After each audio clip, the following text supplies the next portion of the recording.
Hola, muy buenas tardes. Mi nombre es Guillermo Aguirre, soy un estudiante de la licenciatura en Ciencias de la Educación y precisamente como me encuentro en este proceso de formación y preparación hacia la docencia, no tengo un tema preparado específicamente para alumnos o para mis alumnos, sino es un tema que preparé en la universidad como parte de la materia de metodología de la investigación y que me gustaría compartirles a ustedes, precisamente porque considero que la metodología de la investigación es uno de los aspectos más importantes de la educación media superior y superior para formar los profesionistas que la región en la que nos encontremos requiere. Bien, el tema se llama variables y su clasificación es un tema cortito que precisamente se adapta al tiempo que se nos pone en el grupo.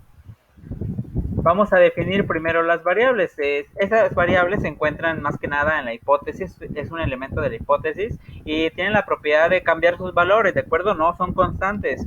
Y esta variación es susceptible de ser medida dada su aplicabilidad.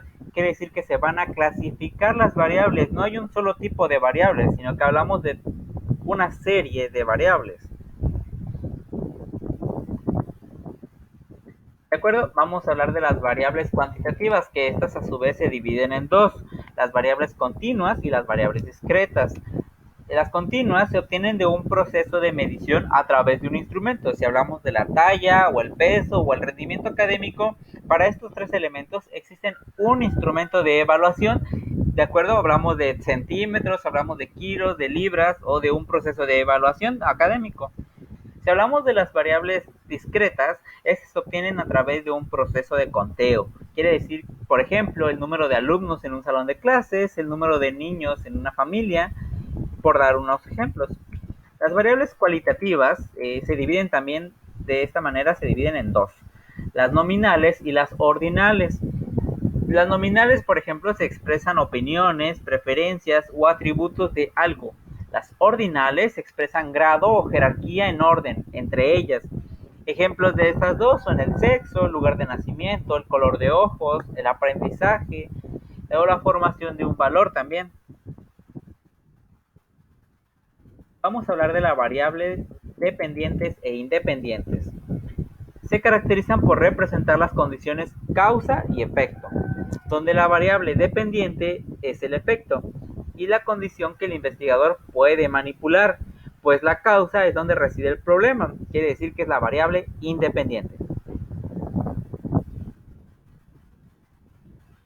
Si hablamos de la variable interviniente, quiere decir que esta expresa relación entre la variable independiente y dependiente.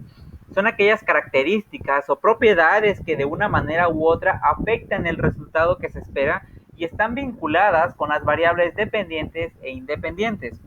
Si tomamos este ejemplo aquí, coloqué una pequeña diapositiva aparte, nos habla de cuál es la relación entre tiempo de espera para la atención y percepción de calidad de atención del servicio de emergencias del Hospital X entre enero y mayo del 2012.